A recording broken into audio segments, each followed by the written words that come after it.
ഈ ആലപ്പുഴയിലെ കളർകോട് വാഹനാപകടം ഉണ്ടായിട്ട് 2-3 ദിവസമായി. പക്ഷെ അതിൻ്റെ ആഘാതം സത്യത്തിൽ മനസ്സിൽ നിന്ന് പോകുന്നില്ല അല്ലേ? 5 കുട്ടികൾ മരിച്ചുപോയ ഒരു അവസ്ഥ, അവരുടെ മുഖങ്ങൾ മറക്കാൻ കഴിയുന്നില്ല. ഏതായാലും പരിക്കേറ്റ് ചികിത്സയിൽ കഴിയുന്നുണ്ട് 5 പേർ. അവരെ കൊണ്ട് നമുക്കിനി അവർക്ക് വേണ്ടി പ്രാർത്ഥിക്കാമെന്നുള്ളതാണ്. 4 പേരുടെ ആരോഗ്യനിലയിൽ പുരോഗതി ഉണ്ട് എന്ന് മെഡിക്കൽ റിപ്പോർട്ടുണ്ടത് ആശ്വാസമാണ്. സ്വകാര്യ ആശുപത്രിയിലേക്ക് മാറ്റിയ വിദ്യാർത്ഥിയുടെ നില പക്ഷേ ഗുരുതരമായി തുടരുകയാണ്. ചികിത്സയിൽ കഴിയുന്നവരുടെ ആരോഗ്യസ്ഥിതി വിലയിരുത്താൻ മെഡിക്കൽ ബോർഡ് രാവിലെ ചേരും. വാഹന ഉടമയുടെ മൊഴിയെടുത്തെങ്കിലും മോട്ടോർ വാഹന വകുപ്പ് ഇയാൾക്കെതിരെ കേസെടുത്തിട്ടില്ല. ചികിത്സയിൽ കഴിയുന്ന വിദ്യാർത്ഥികളുടെ മൊഴികൾ രേഖപ്പെടുത്തിയ ശേഷമാകും വാഹന ഉടമയ്ക്കെതിരെ ഒരു നടപടി ഉണ്ടാവുക. നിഷ ദിലീപ് ചേരുന്നുണ്ട് വിവരങ്ങളുമായി. നിഷ, നമസ്തേ. ഈ ആദ്യം അറിയേണ്ടത് ഈ ചികിത്സയിൽ കഴിയുന്ന കുട്ടികളുടെ അവസ്ഥ എന്താണെന്നുള്ളതാണ്. അവരുടെ ആരോഗ്യനിലയിൽ പുരോഗതി ഉണ്ടെന്ന് പറയുന്നത് ആശാവഹമാണ്, സന്തോഷകരമായ കാര്യമാണ്. അതേസമയം ഇതിനെ ഈ കേസെടുക്കുന്നതുമായി ബന്ധപ്പെട്ടുള്ള നടപടിക്രമങ്ങൾ എങ്ങനെയാണ് പുരോഗമിക്കുന്നത്?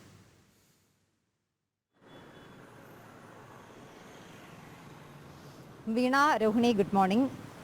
5 പേരാണ് പരിക്കേറ്റ് ചികിത്സയിൽ കഴിയുന്നത്. ഇതിൽ ഒരാളെ, ആൽവിൻ ജോർജ് എന്ന് പറയുന്ന ഗുരുതരാവസ്ഥയിലുള്ള വിദ്യാർത്ഥിയെ ഇന്നലെ തന്നെ എറണാകുളത്തെ സ്വകാര്യ ആശുപത്രിയിലേക്ക് മാറ്റിയിരുന്നു. ആൽവിൻ്റെ നിലയിൽ പുരോഗതി ഉണ്ടോ എന്നുള്ള കാര്യം ആശുപത്രിയിൽ നിന്ന് അറിയാൻ കഴിഞ്ഞിട്ടില്ല. ഇന്നലെ അതീവ ഗുരുതരാവസ്ഥയിൽ തന്നെയായിരുന്നു ആൽവിനുള്ളത്. വെന്റിലേറ്റർ സപ്പോർട്ടുള്ള ആംബുലൻസിലായിരുന്നു ഇന്നലെ സ്വകാര്യ ആശുപത്രിയിലേക്ക് മാറ്റിയത്. ഇതിലിപ്പോൾ പുരോഗതി ഉള്ളത് മനു ആനന്ദ്, ദേവാനന്ദ് എന്നീ 2 വിദ്യാർത്ഥികളാണ്. ദേവാനന്ദല്ല, മനു ആനന്ദ്,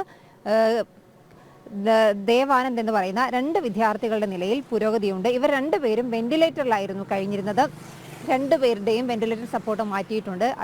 2 പേരുടെയും ആരോഗ്യനിലയിൽ പുരോഗതിയുണ്ട് എന്നാണ് ആശുപത്രിയിൽ നിന്ന് അറിയിച്ചിട്ടുള്ളത്. പിന്നീടുള്ളത് ഗൗരി ശങ്കർ എന്ന് പറയുന്ന വിദ്യാർത്ഥിയാണ്. ഗൗരി ശങ്കർ ആയിരുന്നു ഈ വാഹനം ഓടിച്ചിരുന്നത്. ഗൗരി ശങ്കറിനെ പ്രതിയാക്കി Alappuzha south police FIR register ചെയ്തിട്ടുണ്ട്. ഏത് വകുപ്പാണ് ചുമത്തിയിട്ടുള്ളത് എന്നുള്ള കാര്യം പോലീസ് ഇതുവരെ വ്യക്തമാക്കിയിട്ടില്ല. എന്തായാലും ഗൗരി ശങ്കറിനെ പ്രതി ചേർത്തായിരുന്നു കോടതിയിൽ സൗത്ത് പോലീസ് റിപ്പോർട്ട് നൽകിയത്. ആശുപത്രിയിൽ കഴിയുന്ന വിദ്യാർത്ഥികളുടെ ആരോഗ്യനില, ഇപ്പം നിലവിലെ ആരോഗ്യസ്ഥിതി വിലയിരുത്താനായി രാവിലെ 10 മണിയോടുകൂടി മെഡിക്കൽ ബോർഡ് ചേരുന്നുണ്ട്. 10 വിദഗ്ധ ഡോക്ടർമാരുടെ, വിവിധ വകുപ്പുകളിൽ നിന്നുള്ള 10 വിദഗ്ധ ഡോക്ടർമാരടങ്ങിയ സംഘമാണ് മെഡിക്കൽ ബോർഡിലുള്ളത്. ഇവർ ഇന്ന് രാവിലെ 10 മണിയോടുകൂടി മെഡിക്കൽ ബോർഡ് ചേരും. ഈ വിദ്യാർത്ഥികൾക്ക് അപകട സമയത്ത് കാലുകൾക്കും തോളലിനുമൊക്കെ പരിക്കേറ്റിരുന്നു. തോളലിലും കാലുമൊക്കെ പൊട്ടിയ ഒരു സാഹചര്യമുണ്ട്. ഇവരുടെ ആരോഗ്യസ്ഥിതി വിലയിരുത്തി കഴിഞ്ഞതിന് ശേഷമായിരിക്കും എന്നായിരിക്കും ഇവരുടെ എല്ലുകൾക്ക് ഓപ്പറേഷൻ നടത്തുക. തോളലിനും ഒപ്പം തന്നെ തുടയലിനുമൊക്കെ പൊട്ടലുണ്ട്. ഇതിന് ഓപ്പറേഷൻ എന്നായിരിക്കും നടത്തുക എന്നുള്ള കാര്യത്തിലും ഇന്ന് ചേരുന്ന മെഡിക്കൽ ബോർഡിൽ തീരുമാനമുണ്ടാകും. ഈ വിദ്യാർത്ഥികളുടെ ആരോഗ്യനിലയിൽ പുരോഗതി ഉണ്ട് എന്ന ആശ്വാസകരമായ വാർത്തകളാണ് ഇന്നലെ വൈകിട്ട് മുതൽ പുറത്തേക്ക് വരുന്നത്. എന്തായാലും വീണ പറഞ്ഞതുപോലെ തന്നെ നമുക്കിനി അവർക്ക് വേണ്ടിയാണ് പ്രാർത്ഥിക്കേണ്ടത്. എത്രയും പെട്ടെന്ന് സുഖം പ്രാപിച്ച് പുറത്തേക്ക് വരാനുള്ള പ്രാർത്ഥനകളാണ് ഇനി വേണ്ടത്.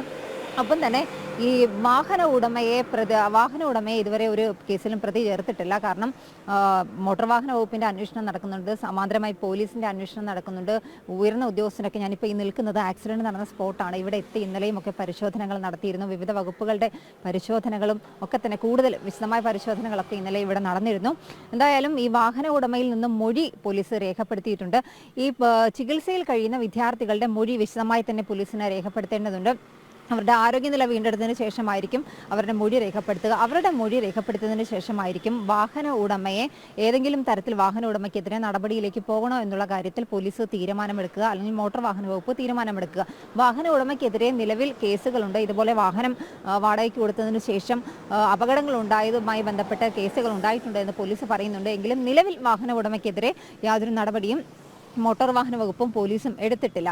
ഇനി ഈ കുട്ടികളെ ചോദ്യം ചെയ്തതിന് ശേഷമായിരിക്കും ഈ നടപടികളിലേക്കൊക്കെ പോവുക. എന്തായാലും പോലീസിൻ്റെ അന്വേഷണം നടക്കുന്നുണ്ട്, പോലീസിൻ്റെ റിപ്പോർട്ട് വരുന്നുണ്ട്. ഒപ്പം തന്നെ ജില്ലാ കളക്ടർ ഈ അപകടത്തെക്കുറിച്ച് വിശദമായി അന്വേഷിച്ച് റിപ്പോർട്ട് സർക്കാരിന് സമർപ്പിക്കുമെന്നാണ് അറിയുന്നത്. ഇന്നോ നാളെയോ ജില്ലാ കളക്ടർ ഈ റിപ്പോർട്ട് സർക്കാരിന് സമർപ്പിക്കും. നിലവിൽ നൽകാനുള്ള വിവരം എന്ന് പറയുന്നത് ഈ ആശുപത്രിയിൽ കഴിയുന്ന 5 വിദ്യാർത്ഥികളിൽ 4 പേരുടെയും നിലയിൽ പുരോഗതിയുണ്ട് എന്നുള്ള സന്തോഷകരമായ, അല്ലെങ്കിൽ ആശ്വാസകരമായ വാർത്ത തന്നെയാണ് ആലപ്പുഴയിൽ നിന്ന് പങ്കുവയ്ക്കാനുള്ളത്. വീണ, രോഹിണി.